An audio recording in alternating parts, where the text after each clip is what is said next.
பல்லேகம ஹேமரத்ன தேரர்ட பெட்ரூமில் இருந்த ஒரு தலைமுடி கண்டுபிடிக்கப்பட்டிருந்தது.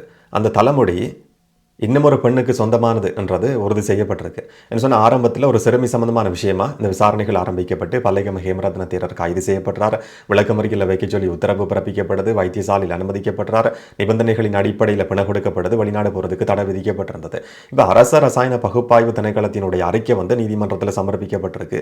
அதில் தான் சொல்லப்படுது அவருடைய பெட்ரூம்ல இருந்து கண்டுபிடிக்கப்பட்ட அந்த தலைமுடி அந்த சிறுமிட தலைமுடி கிடையாது, இன்னும் ஒரு பெண்ணுடைய தலைமுடி என்றது அரச ரசாயன பகுப்பாய்வில் உறுதி செய்யப்பட்டிருக்கு. அப்படி இருந்தால் இந்த பிக்குவால் இன்னும் சில பெண்கள் பாதிக்கப்பட்டிருக்கிறார்களா என்ற கோணத்தின் அடிப்படையில் இந்த விசாரணைகள் நடத்தப்படுமா என்ற ஒரு கேள்வியும் சந்தேகமும் இங்கே ஏற்பட்டது. இதுக்கான 2 உதாரணங்களை உங்களோட பகிர்ந்து கொள்ளலாம்னு சொல்லி நான் நினைக்கிறேன். இந்த மாதிரியான குற்றச்சம்பவங்களை பொறுத்த வரைக்கும் ஒரு சாதாரணமாக கண்டுபிடிக்கப்படுற சின்ன பொருள் ஒரு பெரிய பூதத்தை கொண்டு வரும். கிணறு வெட்ட பூதம் வெளிவந்தது என்ற மாதிரியான பல சம்பவங்கள் இலங்கையில் பதிவாகி இருக்கு. 2 உதாரணங்களை சுருக்கமாக பார்த்துடலாம். இன்றைய நாட்கள் அதிகம் பேசப்படுற $1 பில்லியன் அமெரிக்க டாலர் இல்லாட்டி 30,000 தொடக்கம் 32,000 கோடி ரூபாய் இலங்கையிலிருந்து கடத்தப்பட்ட சம்பவம் பெரிய ஒரு பரபரப்பை ஏற்படுத்தி இருக்கு. ஒரு வர்த்தகரன் சொல்லப்படுற நபர் கைது செய்யப்படுறார். அண்மையில் நடந்த ஒரு தொலைக்காட்சி நிகழ்ச்சியில் ஒரு போலீஸ் உயர் அதிகாரி இந்த சம்பவத்தை வெளிப்படுத்துறாரு. போலீஸ் கொழும்புல சோதனையில் ஈடுபட்டிருந்த சந்தர்ப்பத்தில் ஒரு ட்ரீவில் வருது. அதை போலீஸ் நிப்பாட்டுது. அந்த த்ரீவியில் சோதனைக்கு உட்படுத்துகிற சந்தர்ப்பத்தில் லட்சக்கணக்கில் கோடிக்கணக்கில் அந்த த்ரீவிக்குள்ளே இருந்து பணம் கண்டுபிடிக்கப்படுது. அவர்கள்ட்ட நடத்தப்பட்ட விசாரணையில் தெரிய வருது இது பேங்குக்கு கொண்டு போகப்படுது. அது முதல் சந்தர்ப்பம் கிடையாது. இதுக்கு முதல்ல பல தடவைகள் இந்த மாதிரி கட்டுக்கட்டா கோடிக்கணக்கில் பேங்குக்கு பணம் கொண்டு போய் கொடுக்கப்பட்டிருக்கு. அதுக்கு பிறகு அது டொலரா இலங்கையிலிருந்து வங்கி அதிகாரிகளினுடைய உதவியோட கடத்தப்பட்டிருக்கின்றது கண்டுபிடிக்கப்படுது. ஆனால் அதனுடைய ஆரம்ப புள்ளி என்றது எதேச்சியாக நடந்த அந்த முச்சக்கர வண்டி நிப்பாட்டப்பட்ட சம்பவம் என்றது உறுதி செய்யப்பட்டிருந்த ஒரு விஷயம். வசீம் தாஜுதீன் சம்பவத்தில் கொலைன்றதை உறுதி செய்யறதுக்கான ஒரு சாட்சி எதுன்னு சொன்னால் அவருடைய வாலெட் சம்பவம் நடந்த இடத்துக்கு பக்கத்தில் கிடையாது, வேறொரு இடத்துல இருந்து அவருடைய வாலெட் கண்டுபிடிக்கப்பட்டிருந்தது. அப்போ கார் விபத்துக்குள்ளானதுன்னு சொல்லி ஒரு இடத்துல கார் கண்டுபிடிக்கப்படுது, சடலம் மீட்கப்படுது.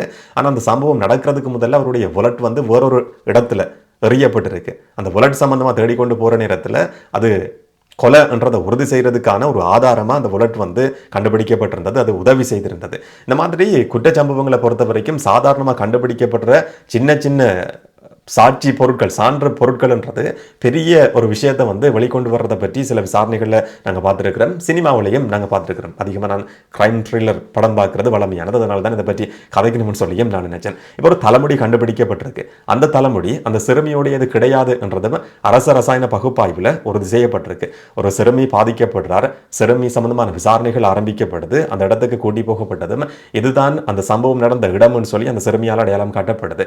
கட்டிலுக்கு கீழே இருந்து கார்பெட் மேட் கண்டுபிடிக்கப்படுது. கால் துடைக்கிற ஒரு மேட் கண்டுபிடிக்கப்படுது. அந்த மேட்ல இருந்து ஸ்பெர்ம்ஸ் உயிரணுக்கள் இருக்குன்னு சொல்லி சிறுமியினுடைய வாக்குமூலம் கொடுக்கப்படுது. அரச ரசாயன பகுப்பாய்வு நடத்தப்படுது.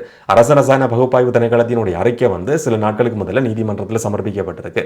அதனுடைய பிரதி சட்டமாதிபர் திணைக்களத்துக்கு அனுப்பி வைக்கப்பட்டிருக்கு. அதுல இருந்த ஸ்பெர்ம்ஸ் உயிரணுக்கள் அந்த பிக்குவுடையது என்றது அரச ரசாயன பகுப்பாய்வில் உறுதி செய்யப்பட்டிருக்கு. அந்த சிறுமி கொடுத்த சாட்சியத்தின் அடிப்படையில் தான் அது கண்டுபிடிக்கப்பட்டிருந்தது. அந்த இடத்துல தான் அவருடைய பெட்ரூம்ல ஒரு தலைமுடி கண்டுபிடிக்கப்படுது. இது விகாரைக்குள்ள இருந்து கண்டுபிடிக்கப்பட்ட தலைமுடியா இருந்தால் பிரச்சனை கிடையாது, நிறைய பேர் போற இடம்னு சொல்லி ஒரு காரணத்தை சொல்ல முடியும். அந்த விகாரைக்கு பக்கத்தில் பிக்கு தங்குறதுக்குன்னு சொல்லி தனியாக ஒரு இடம் இருக்கு. தனியாக இருக்கிற இடத்துக்குள்ளேயும் அவருடைய பெட்ரூமுக்குள்ள இருந்து ஒரு தலைமுடி கண்டுபிடிக்கப்படுது. ஆனால் அந்த தலைமுடி பாதிக்கப்பட்ட பெண்ணுடையது கிடையாது, அந்த சிறுமியுடையது கிடையாது, இன்னும் ஒரு பெண்ணுடையதுன்றதும் அரச ரசாயன பகுப்பாய்வு திணைக்களத்தினுடைய அறிக்கையில் உறுதி செய்யப்பட்டிருக்குன்னு சொன்னால் அந்த இடத்துக்கு போயிருக்கிற பெண் யார் என்ற அடிப்படையில் இந்த விசாரணைகள் விரிவுபடுத்தப்படுமா என்ற ஒரு கேள்வி இருக்கு. அப்படி விரிவுபடுத்தப்படுமா இருந்தா இதுக்கு பின்னால நடந்திருக்கிற பல சம்பவங்கள் சில நேரங்களில் வெளிச்சத்துக்கு வர முடியும். விசாரணையில் உறுதி செய்யப்படுமா இருந்தா சில நேரங்களில் வெளிச்சத்துக்கு வர முடியும். இப்போ பிக்குட தரப்பை சேர்ந்தவர்கள் இதுக்கு சில நேரத்தில் ஒரு காரணத்தை சொல்ல முடியும். இந்த விசாரணை எப்படியான கோணத்தில் போகும்னு சொல்லி நாங்க ஊகிச்சு பார்க்குற நேரத்தில் சில நேரத்தில் எப்படி நடக்கலாம்ன்றதுக்கும் ஒரு சாத்தியம் இருக்கு. அந்த இடத்துல கிளீன் பண்றதுக்கு ஒரு பெண் வந்தார், அவருடைய தலைமுடி சொல்லி சில நேரத்தில் ஒரு காரணம் சொல்லப்படலாம். ஆனா ஒரு தலைமுடி இருக்கு, அந்த பெண் இருக்கிறாருன்னு சொல்லி காட்டப்படுற பட்சத்தில் அந்த பெண் சம்பந்தமான டிஎன்ஏ மரபணுக்கள் எடுக்கப்பட்டு ரெண்டையும் ஒப்பிட்டு பார்க்குற நேரத்தில் அந்த கிளீன் பண்ணுறதுக்கு வந்திருக்கிற பெண்ணுடையதா என்றதை உறுதி செய்ய முடியும். அப்படி இல்லாத பட்சத்தில் வேறொரு பெண்ணுக்கு சொந்தமானது என்ற ஒரு முடிவுக்கு வரலாம். அப்படியா இருந்தால் பிக்குவினுடைய பெட்ரூமுக்கு வந்திருக்கிற இன்னும் ஒரு பெண் யார், அது ஒரு நபரா, இதுக்கு முதல்ல இதே மாதிரி பல பேர் அந்த இடத்துக்கு வந்திருக்கிறாங்களா, பாதிக்கப்பட்டிருக்கிறாங்களா என்ற கோணத்தின் அடிப்படையில் இந்த விசாரணைகள் விரிவடையுமா இல்லையா என்றதான் இப்போ இருக்கிற மிக முக்கியமான ஒரு கேள்வி. என்ன நடக்கும்ன்றதை நாங்கள் பொறுத்திருந்து பார்க்கலாம். இது ஆனால் பெரிய அளவில் அரசியல்வாதிகள் மத்தியிலையும் பெருசாக பேசப்பட்ட மாதிரி இல்லை. ஆரம்பத்திலிருந்து இன்றைக்கு வரைக்கும் அரசியல்வாதிகள் கண்டுகொள்ளாத ஒரு விஷயமாவே இருக்கு. ஈஸ்டர் தாக்குதல் சம்பந்தமான விசாரணையில் ஒரு முக்கியமான வாக்கு மூலம் இன்றைக்கு கொடுக்கப்பட்டிருக்கு. வவுனியாவை சேர்ந்த ஒரு நபர் கொழும்பு கோட்டை நீதவான் பசன் அமரசேனவுக்கு கிட்டத்தட்ட 1 மணித்தியாலம் ரகசியமான வாக்கு மூலம் கொடுத்திருக்கிறார். அந்த நபர் யாரு, எப்படியான வாக்குமூலத்தை கொடுத்திருக்கிறார்ன்றது இதுவரைக்கும் வெளிப்படுத்தப்படலை. அது ரகசியமாக பாதுகாப்பாக நீதிமன்றத்தில் வைக்கப்படணும் என்றுதான் நீதிமன்றத்தினுடைய உத்தரவு. சில நாட்களுக்கு முதல்ல நாங்கள் ஒரு வீடியோவில் காய்ச்சிருந்தாங்க, சிஐடி குற்றப்புலனாய்வு திணைக்களத்துக்கு ஒரு ரகசியமான குறிப்பேடு கிடைக்குது, குறிப்பு புத்தகம் கிடைக்குது. இராணுவ புலனாய்வு தகவல்கள் அடங்குன ஒரு குறிப்பு புத்தகம் கிடைச்சிருந்தது. வவுணதீவு போலீஸ் காவலரன்ல கொலை செய்யப்பட்ட 2 போலீஸ் உத்தியோகத்தர்கள் சம்பந்தப்பட்டிருக்கிற தகவல்கள் அதுக்குள்ள இருக்கலாம் சொல்லி சந்தேகிக்கப்பட்டிருந்தது. அப்படியான ஒரு பின்புலத்தில் சிஐடி நீதிமன்றத்தில் கேட்டிருக்கு, வவுனியாவை சேர்ந்த ஒரு நபர்கிட்ட அந்த குறிப்பு புத்தகத்தில் இருக்கிற ஒரு சில விஷயங்கள் சம்பந்தமாக வாக்குமூலம் பதிவு செய்ய வேண்டியிருக்குன்னு சொல்லி. அதுக்கமே தான் அந்த நபர் கொழும்பு கோட்டை நீதவான் பசன் அமரசேன முன்னிலையில் கிட்டத்தட்ட 1 மணித்தியாலம் ரகசியமான ஒரு வாக்குமூலத்தை கொடுத்திருக்கிறார். அது எப்படியான வாக்குமூலம்ன்றது சில நேரங்களில் தீர்ப்பு அறிவிக்கப்படுற பட்சத்தில் வெளிப்படுத்தப்படலாம். எப்படியானதுன்றதை நாங்கள் பொறுத்திருந்து பார்க்கலாம். ஈஸ்டர் தாக்குதலினுடைய முக்கியமான வழக்கு தீர்ப்பு செப்டம்பர் 22ஆம் தேதி அறிவிக்கப்பட இருக்குன்னு சொல்லி கொழும்பு மேல் நீதிமன்றம் இன்றைக்கு அறிவிச்சிருக்கு. இதில் 24 சந்தேக நபர்கள் கஃபூர் மாமா, நௌஃபர் மௌலவி உட்பட 24 பேர் சஹ்ரான் ஹாஷிம் குழுவோட நெருங்கி செயற்பட்டு இந்த தாக்குதலுக்கு பின்னால் இருந்தார்கள், மாஸ்டர் மைண்ட் சொல்லி அடையாளப்படுத்தப்பட்ட நபர்கள் சம்பந்தமான விசாரணை முடிவடைஞ்சிருக்கு. பிரதிவாதிகள் தரப்பினுடைய இல்லாட்டி குற்றச்சாட்டை எதிர்நோக்கி இருக்கிற தரப்பினுடைய சமர்ப்பணங்களை முடிவடைஞ்சு செப்டம்பர் 22ஆம் தேதி ஒரு வரலாற்று சம்பவத்தினுடைய தீர்ப்பு, வரலாற்று தீர்ப்பாக அந்த தீர்ப்பு அறிவிக்கப்பட இருக்கு. அப்படியான தீர்ப்பாக இருக்கும் என்றதை நாங்கள் பொறுத்திருந்து பார்க்கலாம். இது எல்லாமே இந்த சம்பவத்தோட நேரடியாக சம்பந்தப்பட்டவர்கள் சம்பந்தமான விசாரணை தான். இதுக்கு பின்னால் சதி திட்டம் தீட்டினார்கள் சொல்லி இன்னும் ஒரு தரப்பு இருக்கு. சுரேஷ் சலை அதில் மிக பிரதானமான ஒரு நபர். அவர்கிட்ட சிஐடி விசாரணை நடத்தப்படாமல் அது முடங்கி கிடக்கு. இன்றைக்கு வரைக்கும் தேசிய வைத்தியசாலையில் தான் அவர் இருக்கிறதா சொல்லப்படுது. சலையில வைஃப் மனோரி சலே நேற்று ஜனாதிபதி அனுரகுமார் திசாநாயக்கவுக்கு ஒரு கடிதம் அனுப்பியிருக்கிறார். இன்றைக்கு சலையிட அம்மா ஜனாதிபதிக்கு ஒரு கடிதம் போட்டிருக்கிறதா ஊடக செய்திகள் வெளிவந்திருக்கு. சலைவுக்கு எதிரான தடுப்பு காவல் உத்தரவு நீடிக்கப்படக்கூடாது, நீங்கள் விசாரணைகளை நடத்த முடியும், சாட்சியங்கள் பதிவு செய்யலாம், ஆதாரங்களை திரட்டி நீதிமன்றத்தில் சமர்ப்பிக்க முடியும், ஆனாலும் தடுப்பு காவல் உத்தரவை தயவு செய்து நீடிக்க வேணாம் சொல்லி சலையிட அம்மா ஜனாதிபதி அனுரகுமார் திசாநாயக்கவுக்கு ஒரு கோரிக்கையை முன் வச்சிருக்கிறாங்க. சந்திச்சு கதைக்கிறதுக்கும் அனுமதி கேட்டிருக்கிறதா சொல்லப்படுது. நீதிமன்றத்தோட விசாரணையில் தலையிடுறது கிடையாது, நான் உங்களை சந்திச்சு சில விஷயங்களை பற்றி கதைக்கிறதுக்கு விரும்புகிறேன்னு சொல்லி சலையிட அம்மா ஜனாதிபதி அனுரகுமார் திசாநாயக்கிட்ட ஒரு கோரிக்கையை முன் வச்சிருக்கிறாங்களாம்.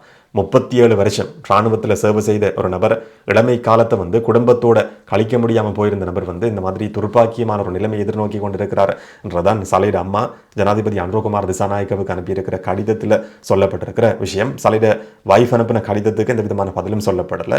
இந்த கடிதத்துக்கு ஜனாதிபதி தரப்புல இருந்து எப்படியான பதில் சொல்லப்படும் என்றதை நாங்கள் பொறுத்திருந்து பார்க்கலாம். அடுத்த சம்பவம் இன்னைக்கு அதிகம் பேசப்படுறது, பதுள ஹாஸ்பிட்டலில் வேலை செய்து கொண்டிருந்த ஒரு மருத்துவ நிபுணர் சடலமாக மீட்கப்பட்டிருக்கிற சம்பவம். இன்னும் ஒரு மர்மமான மரணம் இன்றைக்கு பதிவாகி இருக்கு. இந்த தடவை பதிவாகி இருக்கிற மர்மமான மரணம் ஒரு மருத்துவருடையது. நேற்று ஹாஸ்பிட்டலில் இருந்து அவர் திடீர்னு சொல்லி வெளியேறி போயிட்டு இருக்கிறாராம். ஒரு சர்ஜரி சத்திர சிகிச்சை நடத்தப்பட்டிருக்கு. அதுக்கு பிறகு திடீர்னு சொல்லி வேலை செய்து கொண்டிருந்தவர், வேலையில் இருந்தவர் அந்த ஹாஸ்பிட்டலில் இருந்து வெளியேறி போயிருக்கிறார்ன்றதுக்கு பிறகு போலீஸில் முறைப்பாடு பதிவு செய்யப்பட்டிருக்கு. பிறகு சிசிடிவி எடுத்து பார்க்குறன்றதுல அவருடைய வாகனம் எந்த பக்கமாக போனதுன்றதை கண்டுபிடிச்சு அந்த இடத்தை பின்தொடர்ந்து போகிற நேரத்தில் மகியங்கன காட்டு பகுதியில், அந்த காட்டுக்கு முன்னுக்கு இருக்கிற ரோட்டில் அவருடைய கார் கைவிடப்பட்டிருக்கு. உள்ளே போய் இரவு தேட முடியாத ஒரு நிலைமை உருவாகி இருக்கு. இன்னைக்கு காலையில் தேடுற நேரத்தில் தான் ஒரு பாறைக்கு மேலே விழுந்து கிடந்த மாதிரி இருக்கிற அவருடைய சடலம் கண்டுபிடிக்கப்படுது. சடலத்துக்கு பக்கத்தில் சில டேப்லெட்ஸ் மாத்திரைகளும் கண்டுபிடிக்கப்பட்டிருக்கு. அது எப்படியான மாத்திரைகள்ன்றது இது வரைக்கும் தெரியாது. இது கொலையா தற்கொலையான்றதும் இது வரைக்கும் உறுதி செய்யப்படலை. இந்த மரணத்துக்கான காரணமும் இது வரைக்கும் உறுதி செய்யப்படலை. எந்த விதமான பிரச்சனையும் கிடையாது. அவர் குற்ற பின்புலம் இல்லாத ஒரு நபர், சமூகத்துக்காக சேவை செய்தவர், மக்களுக்காக சேவை செய்த ஒரு நபர்ன்றதான் வைத்தியசாலையினுடைய நிர்வாகம் வெளியிட்டிருக்கிற ஒரு தகவல்.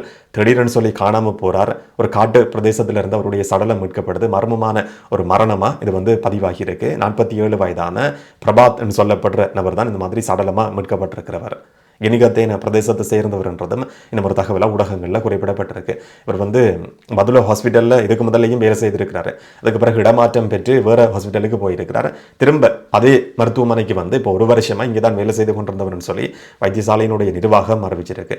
திடீரென்று சொல்லி இந்த மாதிரியான ஒரு சம்பவம் ஏன் நடந்தது என்றதான் எல்லாருக்கும் இருக்கிற ஒரு கேள்வி. அந்த கேள்விக்கான பதில் வந்து விசாரணையில் தெரிய வருமா இல்லையான்றதை நாங்கள் பொறுத்திருந்து பார்க்கலாம். அடுத்த சம்பவம் வந்து சமிந்த விஜயேஸ்வரிக்கு இன்னைக்கு பிணை கொடுக்கப்பட்டிருக்கு. எம்பி சமிந்த விஜயேஸ்வரி 2019 நடந்த ஒரு சம்பவம் சம்பந்தமாக 1.5 வருஷம் சிறை தண்டனை விதிக்கப்பட்டிருந்தது. ஒரு போலீஸ் வாகனத்தை நிப்பாட்டி போலீஸுக்கு கொலை மிரட்டல் விடுத்தார், தாக்குதல் நடத்தினார்னு சொல்லி குற்றம் சாட்டப்பட்டு போன ஜூலையில் வந்து 1.5 வருஷம் சிறை தண்டனை விதிக்கப்பட்டது. அதுக்கு பிறகு மேன்முறையீடு பதிவு செய்திருக்கிறார். அந்த அடிப்படையில் பதுளை மேல் நீதிமன்றத்தால் அவருக்கு பிணை கொடுக்கப்பட்டிருக்கு நிபந்தனைகளின் அடிப்படையில். சம்பவங்கள் சம்பந்தமாக நீங்கள் என்ன நினைக்கிறீங்கன்றதை கமெண்ட்ல சொல்லுங்கள். வழக்கம் போல் நாங்கள் நாளைக்கு இன்னும் ஒரு வீடியோவில் சந்திக்கலாம். வணக்கம்.